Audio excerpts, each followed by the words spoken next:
Dia, pessoal!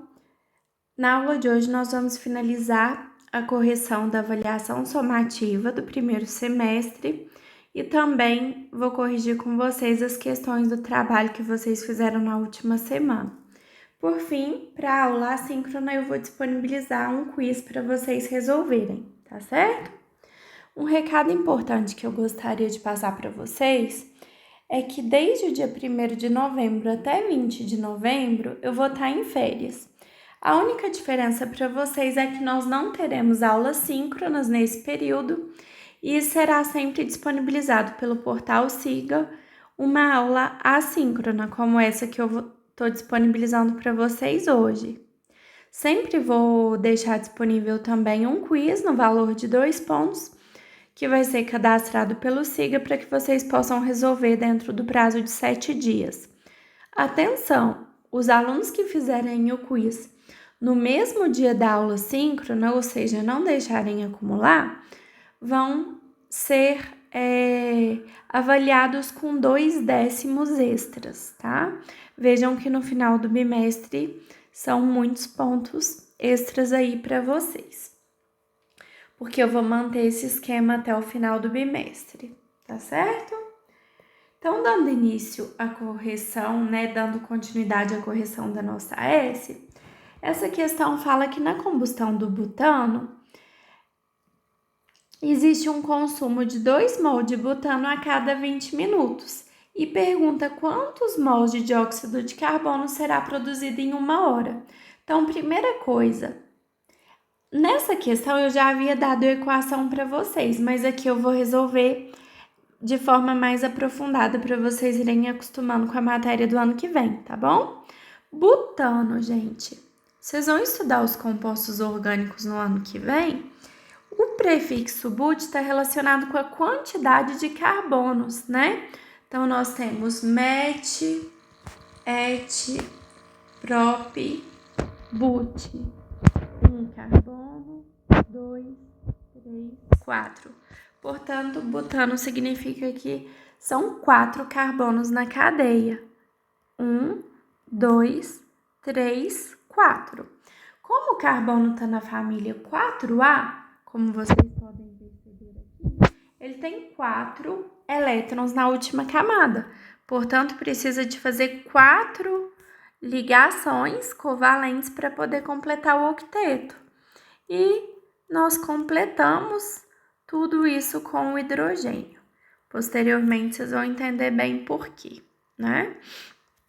Então, veja que a molécula ficou C4H10.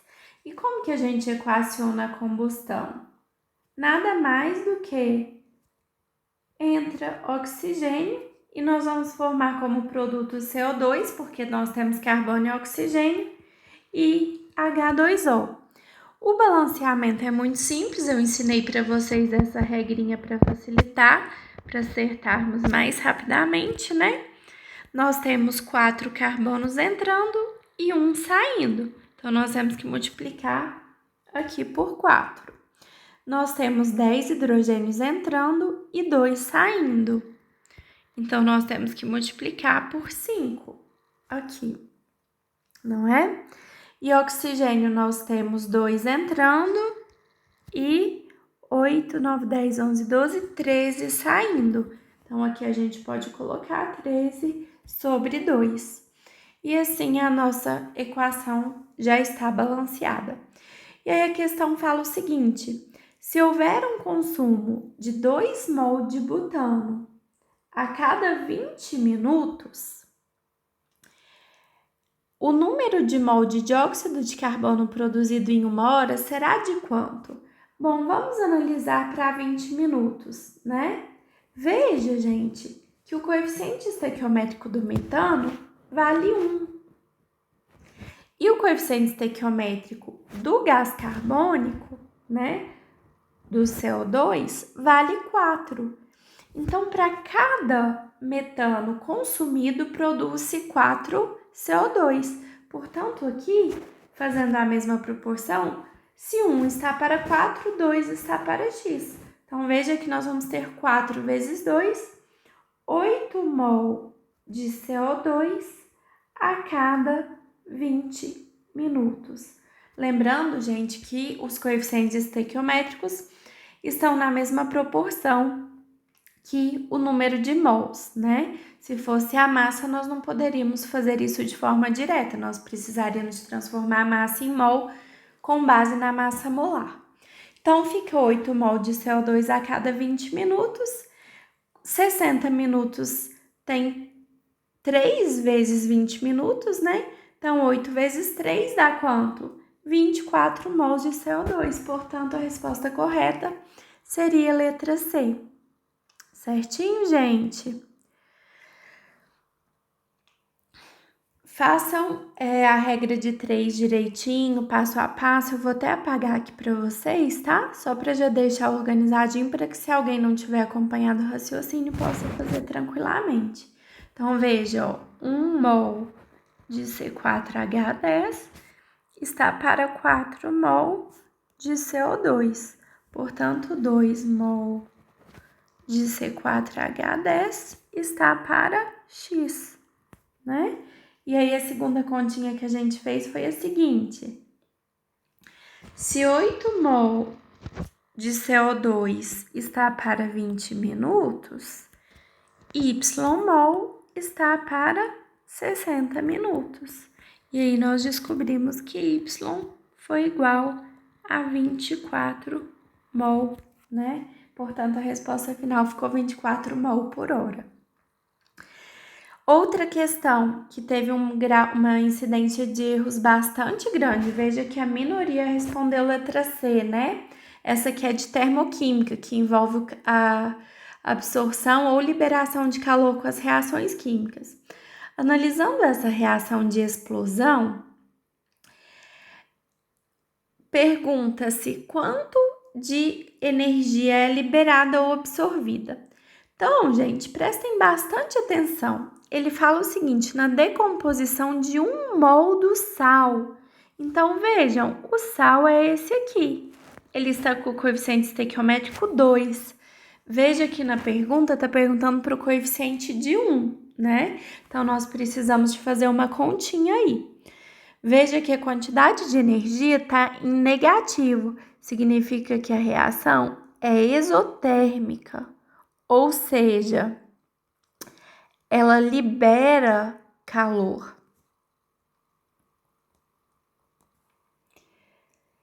E aqui, gente, a unidade está em quilojoule. Então, significa que para a proporção estequiométrica é liberado essa quantidade aqui de calor, 411,2 quilojoules.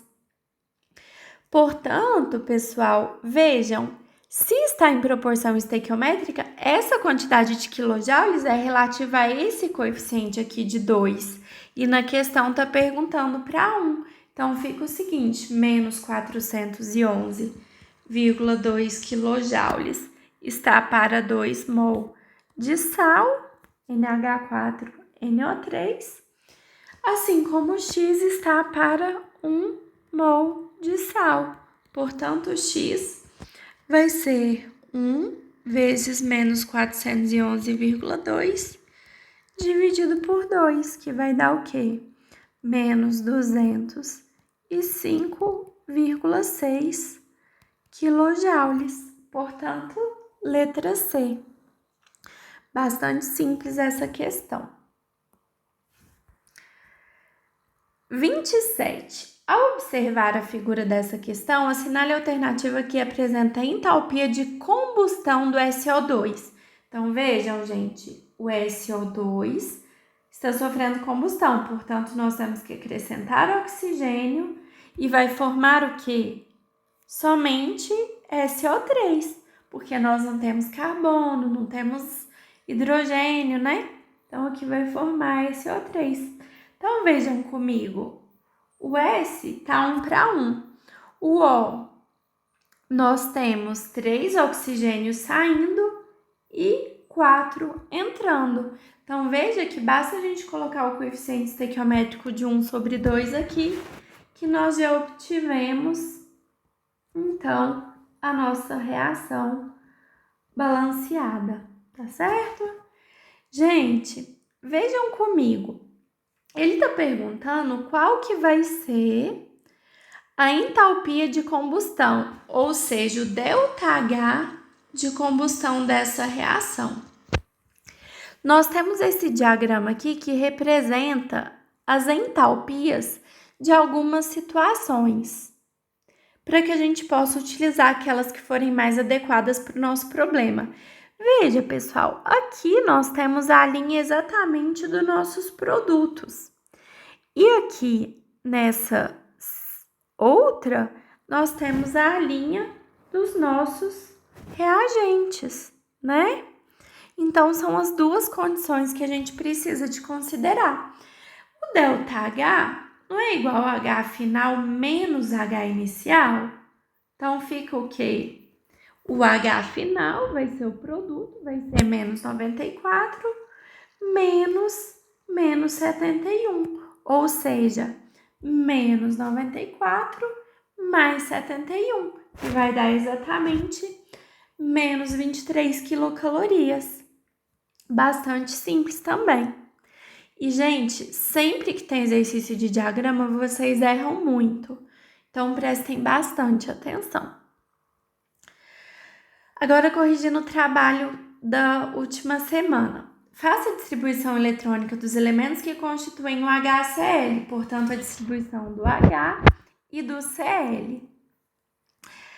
Lembrando que tem que fazer, né, o diagrama de Linus-Pauling e depois fazer a distribuição. Nós podemos também utilizar a tabela periódica. Vejam, o hidrogênio está aqui. Então, ele é da família 1A, então ele tem um elétron na última camada. Já o cloro está aqui, ele é da família 7A. Então, ele tem 7 elétrons na última camada. Portanto, nós temos um total de 8 elétrons para distribuir. Dispondo aqui o H e o Cl. Tem uma ligação covalente, a gente gasta 2 elétrons, sobram 6 elétrons. Como que a gente vai distribuir esses 6? Aqui no Cl, né? Vejam, ó, fica dessa forma, H-Cl. Gente, como que o HCl vai se dissolver em água? Se a nossa ligação é covalente, por que é covalente, pessoal? Tanto o hidrogênio precisava de ganhar, quanto o cloro precisava de ganhar elétrons. Portanto, eles compartilharam. Se é covalente, né, e se nós temos uma substância ácida, nós temos o que a gente chama de ionização. Ou seja, nós tínhamos uma molécula que é formada somente por ligações covalentes e ao ser dissolvida em água, ela sofreu ionização, ou seja, essas moléculas se transformaram em íons, reagiram com a água através da seguinte reação, ó, HCl mais H2O, que forma o quê?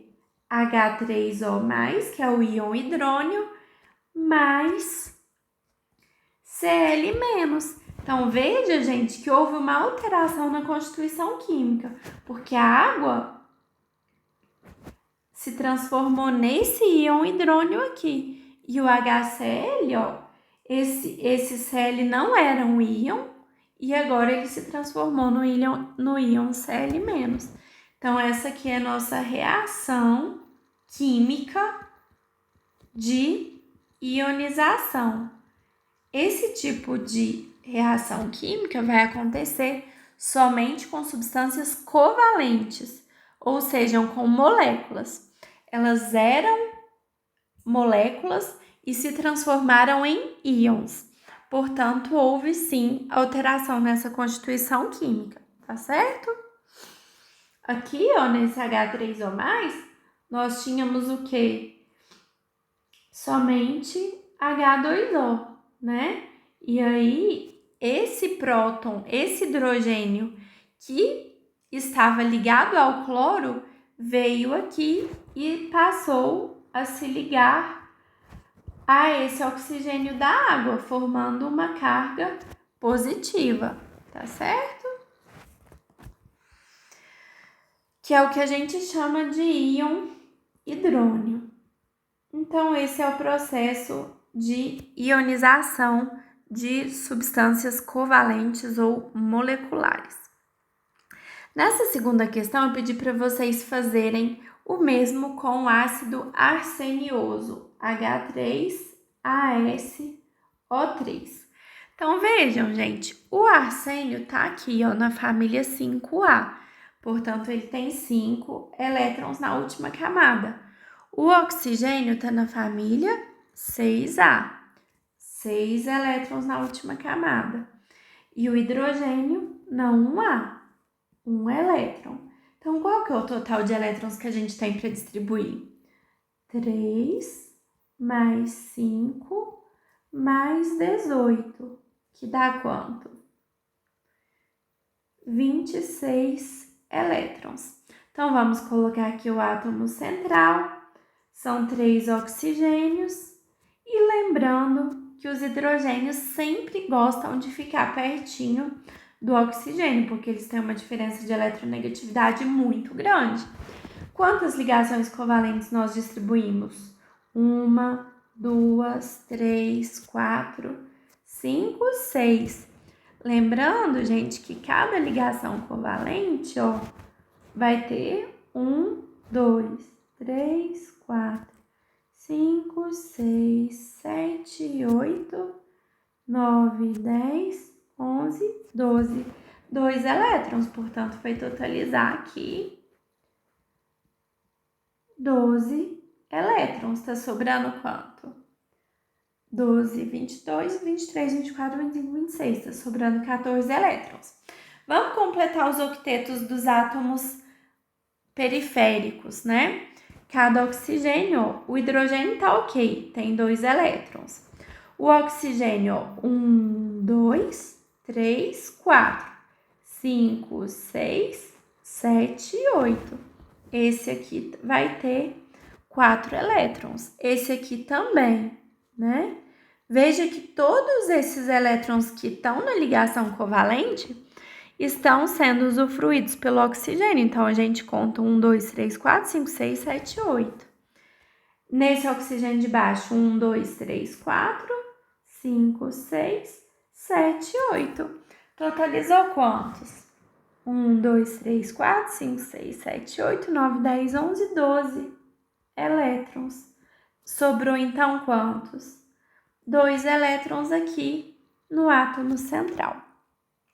Vamos verificar se o átomo central completou o octeto? 1, 2, 3, 4, 5, 6, 7, 8. Completou. Então, veja, gente, que sobrou uma nuvem eletrônica aí, né? No arsênio, nesse átomo central. Então, pessoal, vejam que essa aí é uma substância molecular também. Por quê? Porque ela é constituída exclusivamente de ligações covalentes. Como que fica a nossa reação de ionização? H3ASO3. Todos os hidrogênios são ionizáveis, porque todos eles estão ligados a oxigênio. Portanto, vai ficar mais H2O, produzindo 3 íons hidrônio, mais ASO3 menos 3. Tá certo? Porque nós vamos ter o mesmo número ali do coeficiente estequiométrico do íon hidrônio. Vamos ver se a água tá balanceada. Tá saindo 9 hidrogênios, tá entrando 5. Então, nós temos que colocar um 2 aqui, né? Aliás, um 3. 3 vezes 2, 6. Mais 3 hidrogênios que tá no ácido arsenioso, 9. Então, fica 1, 3, 3, 1. E essa é a nossa reação química de ionização. Por fim, vamos analisar. As bases ionizam-se em água. Lembrando, gente, que bases são substâncias iônicas. Substâncias iônicas se dissociam em água, portanto, falsa. Os ácidos reagem quimicamente em água, verdadeiro, através da ionização. Todo ácido é molecular, verdadeiro. Todo sal é iônico, verdadeiro. As substâncias moleculares jamais apresentam ligações covalentes, falso. Elas sempre apresentam somente ligações covalentes. E as substâncias moleculares jamais apresentam ligações iônicas. Verdadeiro. Então é isso, pessoal. Agora façam o quiz que está disponibilizado para vocês. E um grande abraço a todos.